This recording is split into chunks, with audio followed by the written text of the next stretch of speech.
General Daos na isang retiradong general na magpapahayag ng kanyang saloobin in behalf of the retirees. Si General Daos po ay nanggaling sa serbisyo ng pangseguridad. For almost 40 years ang kanyang serbisyo. Magsasalita po siya, pero bago niyan ay mag-ingay tayo upang magsimula ang hudyat na ang panawagan ng taong bayan ngayon ay Marcos resign! Marcos resign! Marcos resign! Go! Mag-ingay po tayo!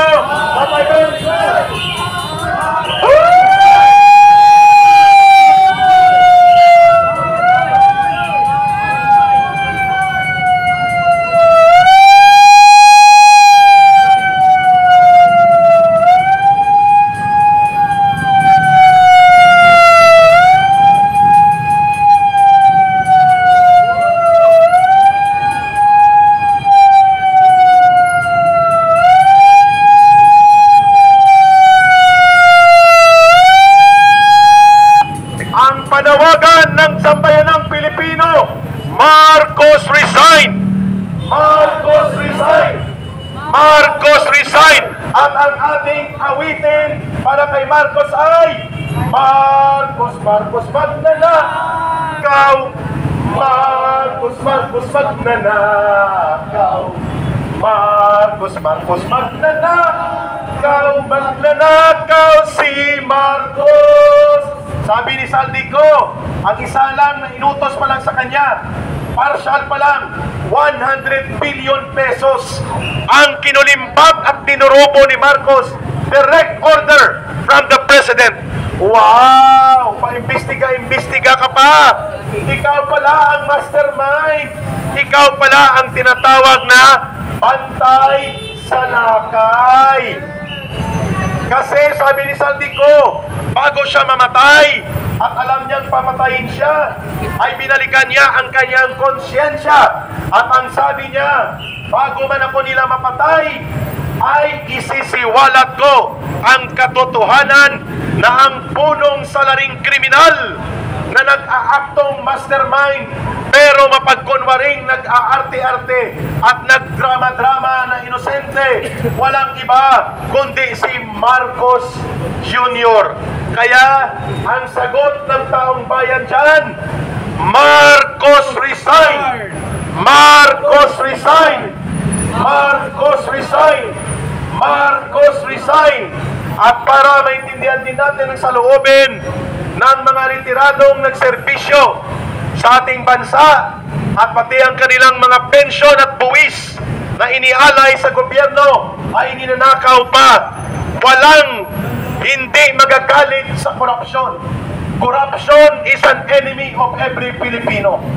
Pero higit na nakakagalit ito kung ang pasimuno ng korupsyon ay mismo ang presidenteng sana ay tagapagtanggol ng interes ng kababayan nating at buong mamamayang Pilipino. Subalit ngayon ay bulgar na si Marcos Jr. ang mastermind sa mga nakawan at malawakang pandarambong. At ito ay hindi na mababawi sapagkat ito na ang iginuhit ng katotohanan na ang mga sapantaha at mga iniisip ng mamamayan all along ay totoo. Kaya pakinggan natin si General Daos at pagkatapos po niya, babalik muli si Tatay Ben Ranque. Pero November 16, 17 and 18, Occupy EDSA upang lumayas na ang anak ng diktador na magnanakaw at pasimuno ng pamumurakot sa kaban ng bayan. General Daos, ang iyong salubin in behalf of the retirees. Magandang gabi sa inyo mga kababayan, kapwa ko Pilipino. Alam niyo po, galing pa ako ng Region 1 sa Ilocanohan ko. Ako, Presidente BBM Marcos. Marami sa akin ay galit na kababayan ko kung bakit daw ako kinakalaban ko si BBM. Hindi ko siya kinakalaban. Pero against ako sa kanyang mga patakaran, lalo sa pagnanakaw. Yung revelasyon ni Saldico kanina, kulang na pumunta ko ng Region 1 para umatin talaga ng Black Friday rally protest dito. Pero wala pa yan revelasyon ni Ko. Nung makita ko sa social media at sa mainstream media, tawag ko, una, ang pagkalam ko ay artificial intelligence. Kaya nagtanong-tanong ako sa aking mga kasamahan. May mga kasamahan po ako. Nagtanong ako mismo sa DILG, doon sa mga kasamahan ko dati. Sabi nila, hindi sir, mukhang legit. Mismo kasi, sa Facebook din, sa Facebook mismo, sa account ni Saldico, na lumabas, pati yung mga listing ng mga projects na yung pala, kaya pala medyo parati iniiwas ang issue, parati iniiba. Tama sa aking suspetsa, sa aking damdamin na ang tawag ko hindi mastermind Grandmaster. Wow, Grandmaster. Grandmaster of Blood. Grandmaster si Ferdinand Marcos Jr. Yan po ay hindi mapapasalungat sa revelation ni Saldico. Sabi niya sa kanyang video, bago man lang ako mamatay, alam ko, ipapapatay na ako. Papabaril daw ako. Siyempre, meron din siyang intelligence sa information. Ang akala niya, we will take care of you. Don't go out of the Philippines. Talagang sinadya pala. Napalabasin siya. Yung pala, ngayong nalaman niya, ididimanda na siya. At saka, ipapapatay siya. Nagsalita na siya. Tama. Tinuro niya ang kanyang mga kasabwat. Si DBM Secretary Pangandaman. Si dating Speaker Romualdez. Saka si Bersamin, yung anak niya, na nakatalaga sa Office of the Executive Secretary. Si BBM, 100 billion pesos ang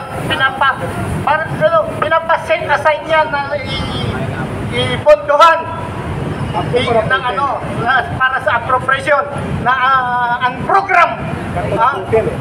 Yung pala, yan, maraming, yan, isa yan sa flood control projects na pinaglalaanan na pagkukuhanan nila ng pera, yung pala, kaya maraming ghost projects.